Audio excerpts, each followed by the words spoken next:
Hey, welcome back. Thank you so much for clicking. And if you wouldn't mind, please consider subscribing and giving me a thumbs up. That would really support my channel and help me out. So here we go with the red smoky eye. I'm just starting with primer, my favorite Wet n Wild one. It is really nice and very affordable if you want to check it out. Then I'm running into this Milani Fuller Coverage Foundation and pouncing it in with a damp beauty blender. I do a little bit of a different motion on the neck. I kind of like rub it a little bit, but on the face, it's always pouncing. And then I'm using my Pinky Base Dark Circle Eraser by Maybelline to neutralize the dark blue under the eye, and then the Milani Full Coverage Concealer on top, and putting it a couple other places on the face to highlight, and then pouncing in with the same damp beauty blender. And then I'm going to be setting with the Maybelline Fit Me powder in their lightest shade. It's 05. I forgot the name, but it will be all listed below. Just setting, first initially setting the areas that were concealed, and then I'm going to take a larger powder brush and set the whole face.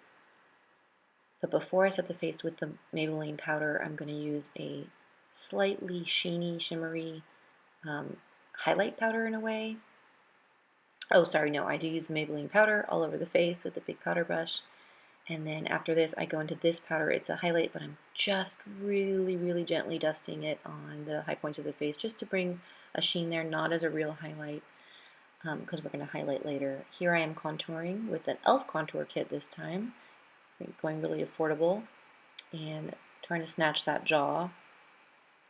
Going pretty heavy with the darkest color and then blending it out with the big powder brush, which I didn't show.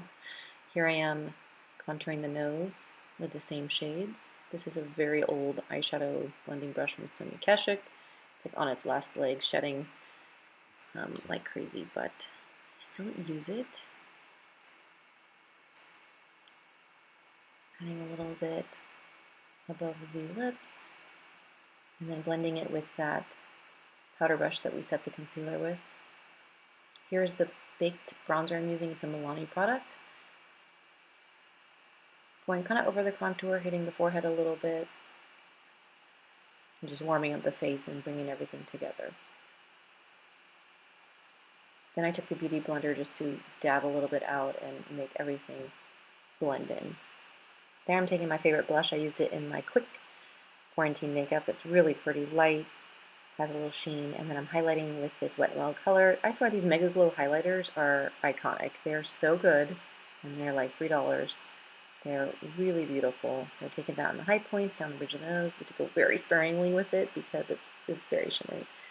Now I'm doing the brows with the very thin L'Oreal Brow Stylist. It's in the color Blonde, and again, filling in where I don't have hairs. I'm not trying to overdo it, and then combing as I go.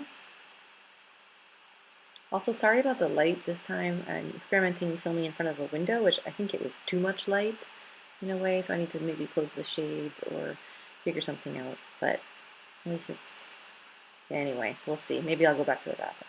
So first shadow I'm starting with is this light dusty pink from the Rimmel palette, all over, blown out really high, messily, all over the eyelid, almost up to the eyebrow. Then I'm taking the orange shade and going just a little bit below it, also blowing it out, but taking it pretty high as well, just deepening that color. We're making a gradient from the top to the bottom, so we're going to do darkest at the bottom.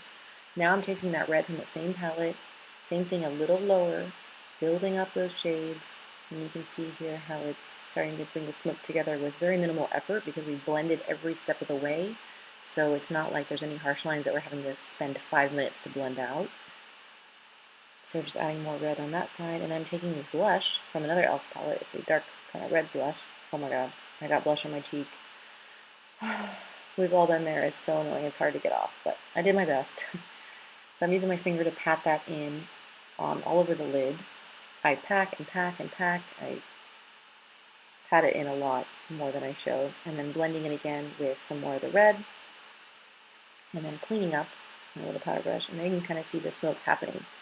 I think it's so pretty. I almost wish I didn't do this step, which is adding this dark shade. I thought it was going to turn out more red, but instead it just kind of looks like dark gray, and you live and learn. If you're trying to like totally recreate this, maybe leave that out, or use a dark brown. I had a pretty espresso color that would have been nice, like a warmer brown, but anyway, it's not my favorite, but I'm still uploading because I think it's an interesting look, and maybe I'll improve it next time. So then I'm taking this lip liner, it's called Cabernet from Jordana, and I was hoping it wasn't going to hurt my eyes, and it did not, but just be careful if you're using lip products in your eyes, and running that in the lower waterline. Then I'm buffing out all the same shades we basically used on top on the bottom with a smaller fluffy brush. This brush is actually from the art store. It's one of my favorite little lower lash line blenders. Then I'm going into the orange with a bigger eyeshadow brush to even blow that out a little more, give it a little more transition to the lower eye there. And then I go back in with,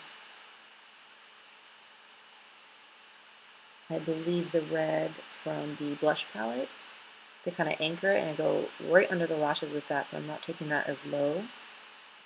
And then eventually I go in with the darkest color we used that I wish I hadn't used because I needed to use it on the bottom as well since I already used it. Then I highlighted the inner corners and used setting spray, and I applied false lashes off camera right there, so here I am back with lashes, applying a little mascara to them and to the bottom lashes. And then here I'm using a felt tip liner pen to cover the lash glue. It dries clear, but sometimes it can be a little like grayish and it can collect powder, so just covering up that band. And you should be able to see it when it's all dry. Here I'm using, first I used my skin tone lip color, then I used a nude one, a nude liner, sorry, and then I'm using a liquid lipstick and patting it in with my finger. Here's the finished look. Thank you so much. See you soon.